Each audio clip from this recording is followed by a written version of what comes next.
Gautam room నుండి బయటికి వెళ్తూ ఉండగా గౌతమ్ కాలికి అహల్య పట్టి తగులుతుంది. ఏంటా ఇది అని చేతుల్లోకి తీసుకొని చూసిన గౌతమ్ అది అహల్య కాలి పట్టి అవడంతో షాక్ అవుతాడు.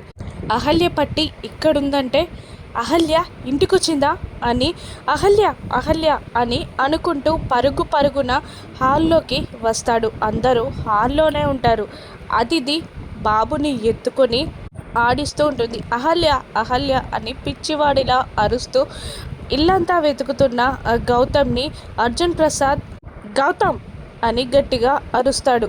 అహల్య ఎక్కడుందిరా, అహల్య రాలేదు అని అర్జున్ ప్రసాద్ అంటూ ఉండగా, లేదు నాన్న, అహల్య వచ్చింది, అహల్య మన ఇంటికి వచ్చింది నాన్న, ఇదిగో అహల్య కాలిపట్టి అని అర్జున్ ప్రసాద్కి ఆ కాలిపట్టిని చూపిస్తూ ఉంటాడు గౌతమ్. అర్జున్ ప్రసాద్ కూడా షాక్ అవ్వగా, అదెందుకు వస్తుంది, అది చచ్చినా రాదు అని భానుమతి గట్టిగా అరుస్తూ ఉంటుంది. దాంతో బుజ్జిగాడు అక్కడే ఉండడంతో, మామయ్య మన ఇంటి చుట్టూ సీసీటీవీ ఫుటేజ్ ఉంటుంది కదా, కెమెరాస్ ఉంటాయి కదా, ఒకసారి ఫుటేజ్ చెక్ చేయి అని అనగానే, కరెక్ట్ టైంకి చెప్పావురా అని బుజ్జిగాడిని మెచ్చుకొని సీసీటీవీ ఫుటేజ్ని ఆన్ చేస్తాడు గౌతమ్. ఆ ఫుటేజ్లో ఒక బుర్కాలో ఉన్న అమ్మాయి కంగారుగా లోపలికి రావడం అందరూ చూసి షాక్ అవుతారు.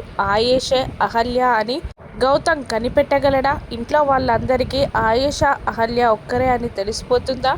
అహల్యని ఇంటికి గౌతమ్ ఎలా తీసుకొస్తాడో రాను ఎపిసోడ్స్లో చూద్దాం. Thank you for watching.